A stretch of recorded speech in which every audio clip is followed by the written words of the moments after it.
When a band makes a significant shift in their sound, it can be risky. Some fans embrace the evolution, while others hold tightly to nostalgia, unwilling to accept change. Skeletonwitch's 2018 album Devouring Radiant Light changed the band's sound.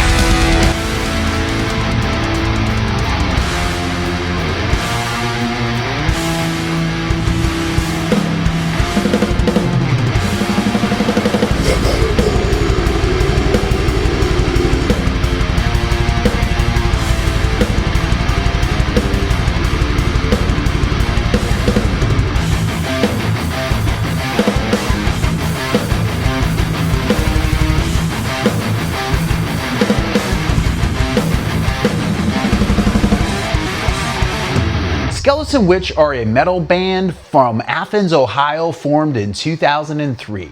The band carved out a unique niche of fusing thrash metal speed and aggression with the icy bite of melodic black metal. Their sound is relentless, razor-sharp riffs, galloping rhythms, and vocals that snarl like a beast clawing its way out of the underworld. The band's founding lineup included guitarist Nate Garnett and his brother, vocalist Chance Garnett, along with rhythm guitarist Scott Hedrick. They were soon joined by bassist Evan Linger and a rotating cast of drummers over the years.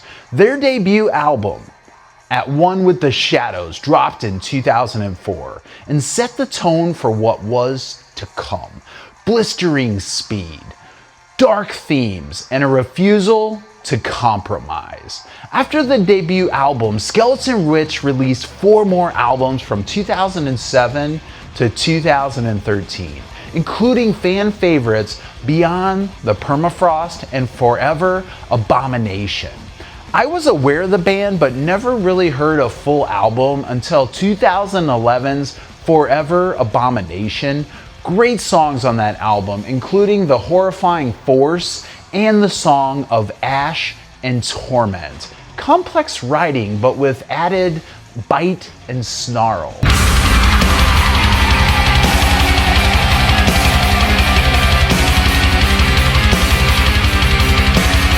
They did things you did in 2000s and 2010s. They played Ozfest. They were in a video game. I understand they were one of the bands banned from the Disney World House of Blues property as being unfit to be associated with Disney. Too metal for the mouse, I guess. Skeletonwitch's 2013 album, Serpents Unleashed, had short, fast songs and included huge doses of founding vocalist Chance Garnett's great snarled vocals, raspy, mean, constant vocals on that album. The first track is the title track and it's just over 2 minutes of snarl of a song perfect for the lyrical content, which is effectively everyone's going to die. Track 2, Beneath Dead Leaves, fires up right after with the theme of I will not suffer but will kill myself before then.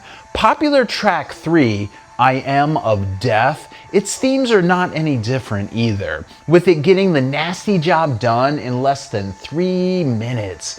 Basically, the band reduced the length of its songs on Serpent Unleashed to be much shorter, lacking intros and outros, and kept more of a straight-ahead thrash metal approach on that one.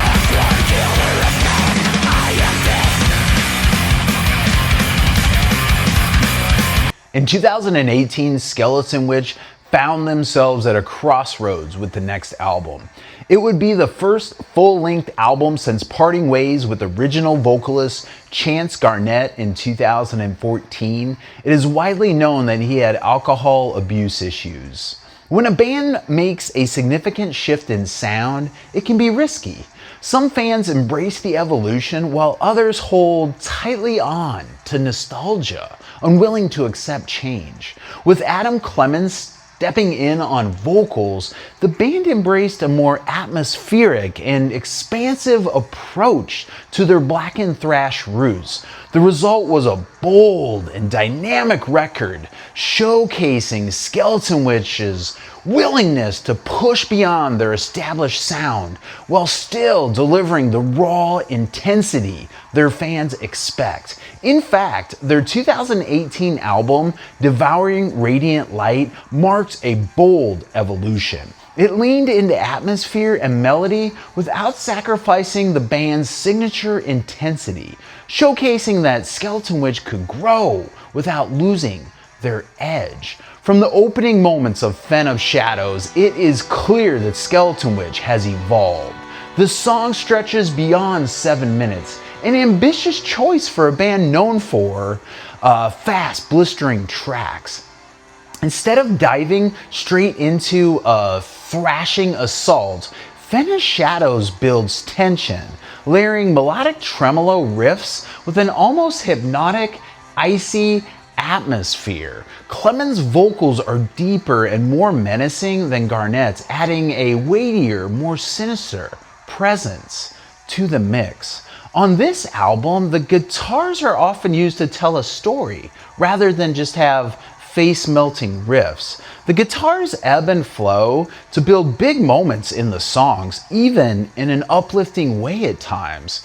The songs also include thoughtful solos throughout the album. With the help of careful drum pummeling on the track Fen of Shadows, it builds to a blackened, thrashy opening with the vocals harshly declaring, seething sounds seeping through, breaking down the walls, suffocating your creation.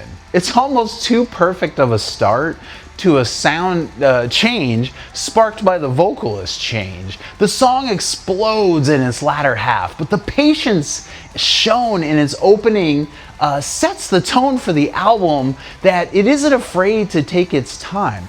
The second track, When Paradise Fades, elects to go a more familiar route, and it's just over 4-minute runtime. This faster to the point track with closer nods to the past style, but dare I say a bit bluesier in its guitar note choices, is what I kind of hear. When Paradise Fades is a more straightforward and blistering track, adding variations of speed and intensity to the album. They keep the sing-along moments in this album as well, though. It's impossible not to cry out during this song, "The Witch Shall Burn." The third song, my favorite track, Temple of the Sun, starts off with just a terrific riff, setting up the introduction before it rips into the blackened thrash intensity. The song features an impossible not to like gang chanted chorus. I interpret the lyrics in an uplifting way. Take for example this biblical line carefully shouted on the album: "We do not gleam for you, but shine for ourselves."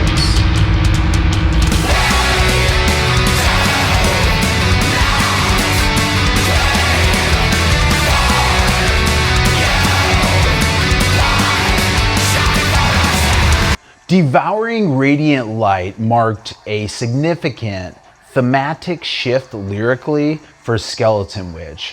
The album is less about external aggression and more about internal reckoning, growth, confronting despair, and clawing towards transcendence. Maybe the evolution of the mind or how one thinks. Throughout Devouring Radiant Light, the influence of black metal is undeniable. Also, thrash, death metal, prevalent as well. Song 4, the title track, Devouring Radiant Light, is fantastic. The next song, The Luminous Sky, this song helps pick back up the varied pacing on the album that the album just nails so well. This song uses the two-tone vocal approach the best, with growls singing the positive attitude lyrics before ripping into one of the best vocal moments on the album.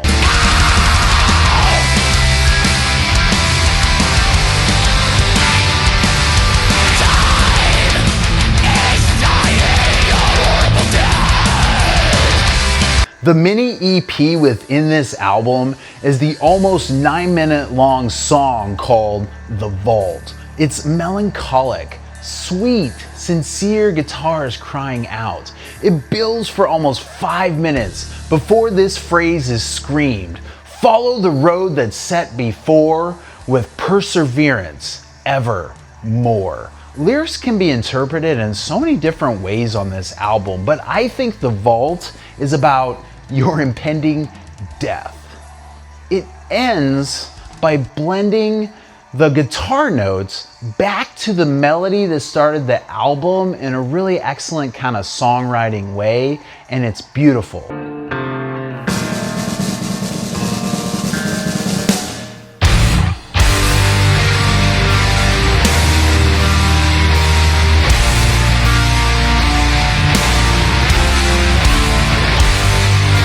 Track 7 picks the pace up again with a quick 3-minute rager, and the final song on this album, track 8, Sacred Soil, has been called both the best song Skeleton Witch have ever made and has also been called a skippable track. I'll let you decide, but I think the album doesn't close as well as it opens. One of the album's greatest strengths is its sense of atmosphere. Scott Hedrick and Nate Garnett's twin guitar work is as sharp as ever, but here they allow more space in their compositions and more solo work. The production, handled by Kurt Ballou of Converge, is crisp yet organic, allowing each instrument to breathe while still maintaining the band's signature intensity. Devouring Radiant Light is an excellent album. Devouring Radiant Light stands as a testament to Skeleton Witch's growth as musicians and songwriters. It's an album that rewards repeated listens, revealing new layers with each playthrough.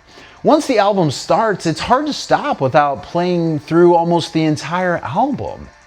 In the end, Devouring Radiant Light isn't just a good Skeleton Witch album, it's one of their most ambitious and compelling efforts to date.